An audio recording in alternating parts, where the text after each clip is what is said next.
प्रिय शिक्षार्थियों, आज हम इन्वर्स ऑफ मैट्रिक्स चैप्टर में एक महत्वपूर्ण थ्योरम लेके आए हैं कि किसी भी मैट्रिक्स के ट्रांसपोज का अगर आपको इन्वर्स निकालना है और आपको उस मैट्रिक्स का इन्वर्स ऑलरेडी पता है तो आप उस इन्वर्स ऑफ मैट्रिक्स का ट्रांसपोज अगर कर देंगे तो उस मैट्रिक्स के ट्रांसपोज के इन्वर्स के बराबर होगा। ये हमें प्रूफ करना है। आई बात समझ में? तो ध्यान से सीखिएगा इसको। ए इन्वर्स दिया हुआ है, इसका मतलब ये इन्वर्टिबल होगा, और इन्वर्टिबल होगा तो इसका मतलब इसका डिटर्मिनेंट क्या होगा? नॉन जीरो होगा। तो क्या लिखेंगे? Since A is non singular matrix. Non singular matrix क्या होती है? जिनका डिटर्मिनेंट नॉन जीरो होता है। जिनका डिटर्मिनेंट जीरो होता है उसको बोलते हैं बेटा हम सिंगुलर मैट्रिक्स। ठीक है, मैट्रिक्स। सो ए ट्रांसपोज बराबर ए इन्वर्स बराबर ए इन्वर्स ए बराबर आई। क्यों? क्योंकि ए क्या है? Because A is invertible. A is invertible. Invertible property matrix की डेफिनेशन यही होती है कि ए इन्वर्स बराबर कितना होना चाहिए? आई। ठीक है। नाउ अच्छा एक बात बताओ, सिंस डिटर्मिनेंट ऑफ ए बराबर डिटर्मिनेंट ऑफ ए ट्रांसपोज होता है, इसका मतलब क्या हो गया? A transpose is also non singular, क्योंकि ए नॉन सिंगुलर दे रखा है। Also non singular,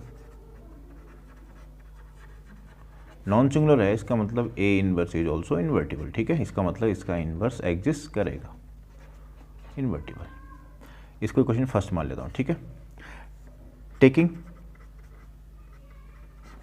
transpose both side of equation first. तो देखो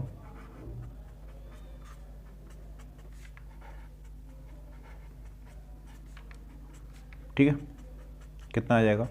तो ये हो जाएगा ए इनवर्स का ट्रांसपोज, ए इनवर्स प्रॉपर्टी से ये हो गया ए ट्रांसपोज ए इनवर्स का ट्रांसपोज, और आई का ट्रांसपोज आई के बराबर ही होता है।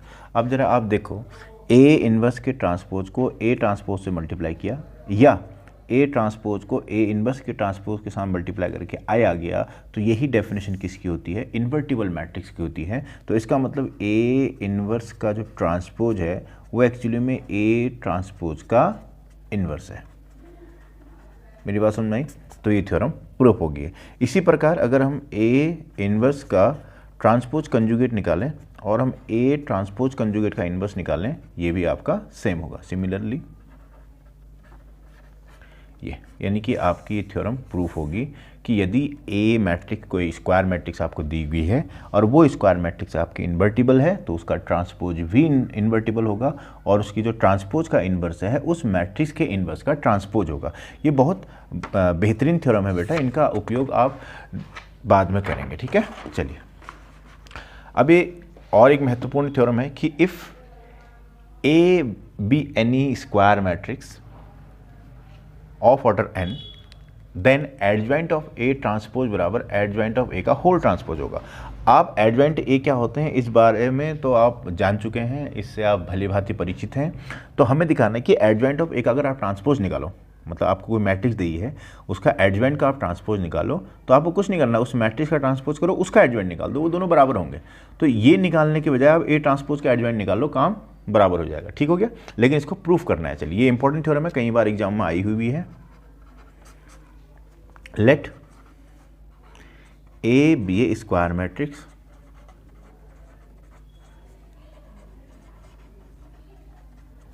and Cij is ijth element of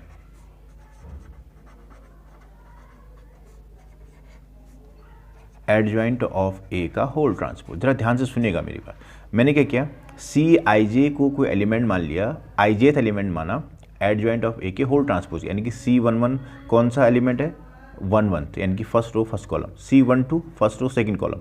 इस तरीके से सी आई जे मैंने किसका माना? एडजॉइंट ऑफ ए के होल ट्रांसपोज का एलिमेंट मान लिया।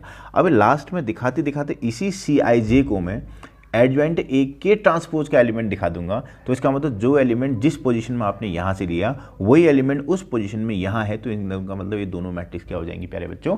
इक्वल हो जाएंगी। ये मेरा टारगेट है। मैंने जो ijth एलिमेंट इसका लिया है तो मुझे इसी सी आई जे को इसका आई जेथ एलिमेंट दिखाना पड़ेगा।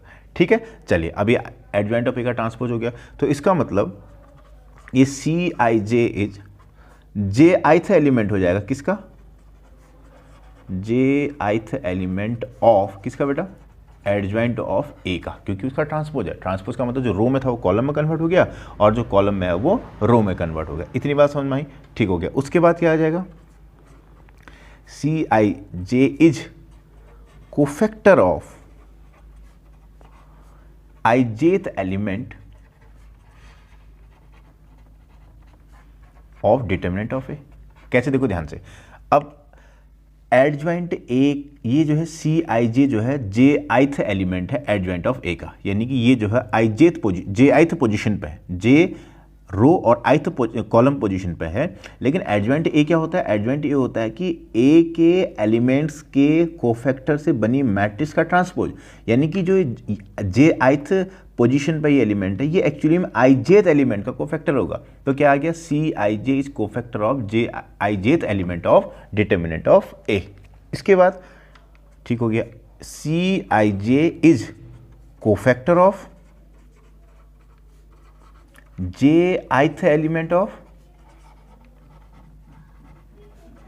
ए ट्रांसपोज का डिटर्मिनेंट। यानी कि क्या हो गया, यानी कहने का आशय ये था कि सी आई जे आप कह रहे हो आई जेथ एलिमेंट का कोफैक्टर है ए में, तो ए ट्रांसपोज किया तो जो एलिमेंट आई का था, आई रो में था वो जे आई रो में आ गया, और जो जेथ कॉलम में था वो आइथ कॉलम में आ गया। तो इसका मतलब यही एलिमेंट कोफैक्टर बन जाएगा किसका, ए ट्रांसपोज के लिए जे आइथ एलिमेंट का। इतना भी बढ़िया हो गया भैया, कोई दिक्कत नहीं। तो इसका मतलब सी I J is I jth element बन जाएगा किसका, आई jth element of adjoint of A transpose का। क्यों, क्योंकि इसके जितने भी कोफैक्टर्स हैं उनका एलिमेंट का हमने मैट्रिक्स ली, उसका हम ट्रांसपोज कर देंगे तो वो एडजॉइंट ऑफ ए ट्रांसपोज हो जाएगा। चूंकि जे आइथ एलिमेंट में सी आई जे है लेकिन वो कोफैक्टर का मैट्रिक्स है, तो इसका मतलब इसका ट्रांसपोज करूंगा तो ये आई जेथ एलिमेंट बन जाएगा। ये ऐसे ही रहेगा और ये किस नाम से पुकारा जाएगा, अब एडजॉइंट ऑफ ए ट्रांसपोज के नाम से पुकारा जाता है। क्योंकि कोफैक्टर से बनने वाली मैट्रिक्स का जो ट्रांसपोज होता है प्यारे बच्चों, वो एडजॉइंट ऑफ ए ट्रांसपोज होता है। इसका मतलब आपने स्टार्टिंग में लिया था सी I J I jth element है एडजॉइंट ऑफ ए ट्रांसपोज का, यहाँ आपने दिखा दिया सी I J is I jth element है of adjoint of A transpose का। तो इसका मतलब इसको 1 मान लो, इसको 2 मान लो, from first and 2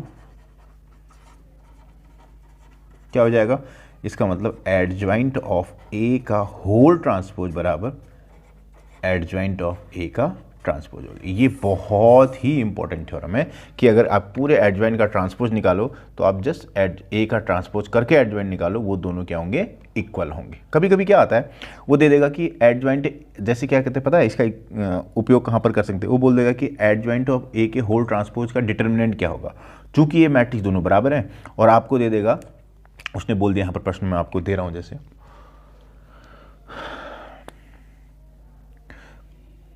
if adjoint of A का जो डिटर्मिनेंट है उसने 10 दे दिया, अब वो आपसे पूछ रहा है कि एडजॉइंट ऑफ ए ट्रांसपोज का डिटर्मिनेंट क्या होगा, ये प्रश्न दे दिया उसने। तो आप देखो, आप जानते हो कि ये दोनों बराबर हैं, तो इसका मतलब एडजॉइंट ऑफ ए ट्रांसपोज का जो डिटर्मिनेंट होगा वो एडजॉइंट ऑफ ए के होल ट्रांसपोज के डिटरमिनेंट के बराबर होगा। लेकिन किसी भी मैट्रिक्स के ट्रांसपोज का डिटरमिनेंट से कोई फर्क नहीं पड़ता, तो ये इसके बराबर होगा। और ये कितना दे रखा है, 10 दे रखा है, तो इसका मतलब एडजॉइंट ऑफ ए ट्रांसपोज का भी डिटरमिनेंट अगर आपसे पूछेगा वो भी कितना होगा, 10 हो गया।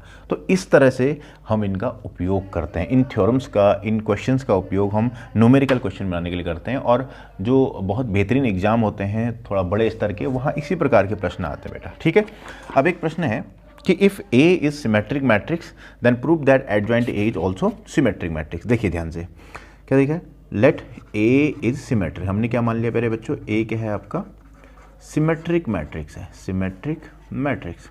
तो अगर ये सिमेट्रिक मैट्रिक्स था तो by definition of symmetric matrix A transpose बराबर A होना चाहिए। Now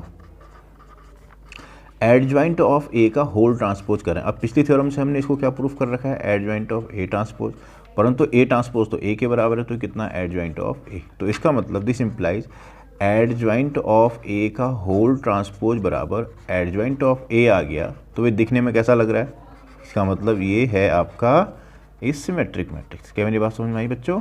is symmetric matrix. तो यानी कि अगर ए सिमेट्रिक है तो 100% एडजॉइंट ऑफ ए भी क्या होगा? सिमेट्रिक मैट्रिक्स होगा।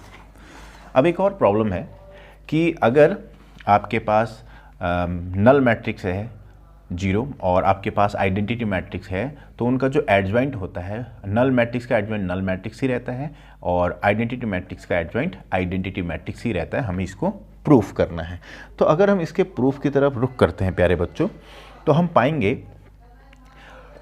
कि यहाँ पर लिखते हैं, पहले 0 के लिए दिखाते हैं। Let the ijth element of adjoint of 0। ठीक है, ये क्या होगा आपका?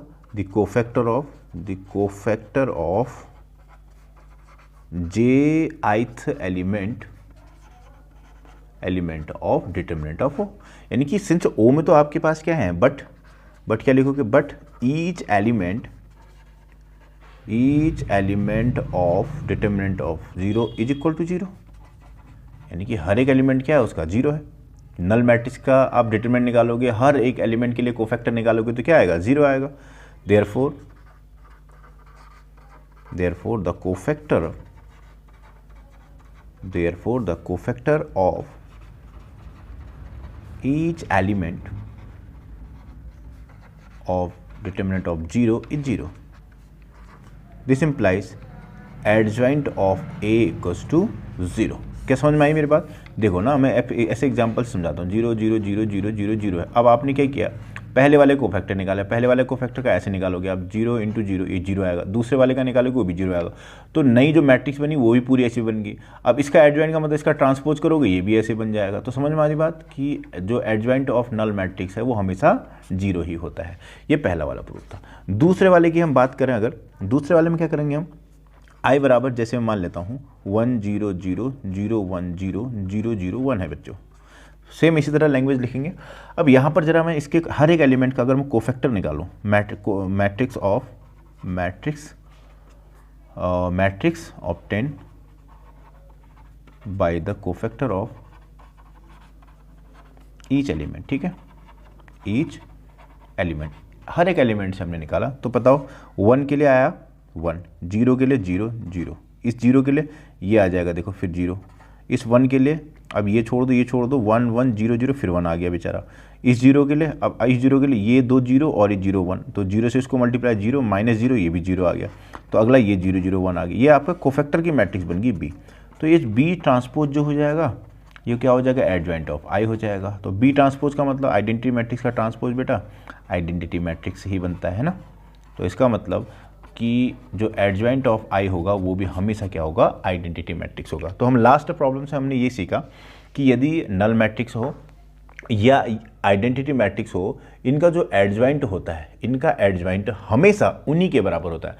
0 मैट्रिक्स का एडजॉइंट 0 के बराबर, आइडेंटिटी मैट्रिक्स का एडजॉइंट आइडेंटिटी मैट्रिक्स के बराबर। ये बहुत इंपॉर्टेंट थ्योरम थी बच्चों, आप इतना पढ़िए। हम अतिशीघ्र कुछ नए इंपॉर्टेंट और बेहद इंपॉर्टेंट प्रश्नों को लेकर आप लोगों के सामने आएंगे।